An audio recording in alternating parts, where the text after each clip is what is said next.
Now, we've all heard plenty of nonsense and false advertising on the TV or on the internet saying, do you want to get rich fast? Do you want to earn a guaranteed return in the stock market? Blah, blah, blah. The fact of the matter is, becoming rich is a process, and it takes self-discipline.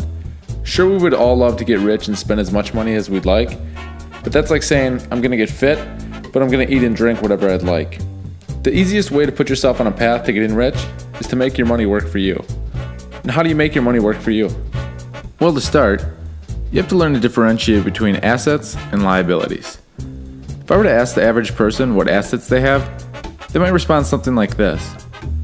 Well, I have a house, a pretty sweet car, and a big boat that I keep in storage. You get the point. But how do you determine what is an asset and what is a liability? Well, you just need to follow the cash flow. Here's a simple example. So we have an income statement.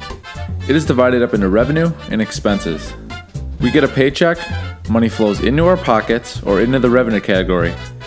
Then, let's say this money flows into our car. Money flows out of our pockets with the monthly car payments, gas, oil changes, maintenance, you name it. Now, do you think this car would be considered an asset or a liability? We're not generating any money from the car alone, so it would fall into the liabilities column. Now, let's look at the boat. Once again, we get paid. Money flows into the revenue category. The money goes from the revenue category into the boat.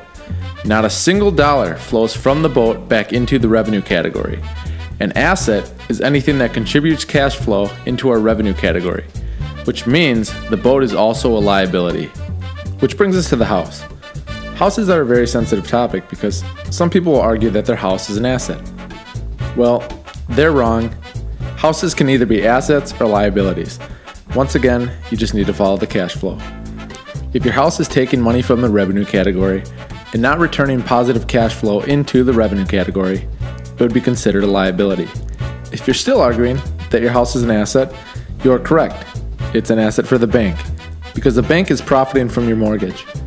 Even if you've paid your mortgage off, you still have insurance, upkeep, and maintenance. Those are expenses, and the house is still not generating any cash flow into your revenue category.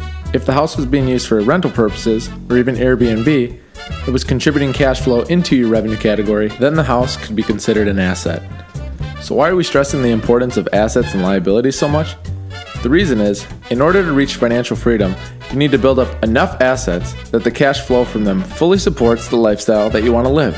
So basically, the more modest the lifestyle, the easier it is to obtain financial freedom.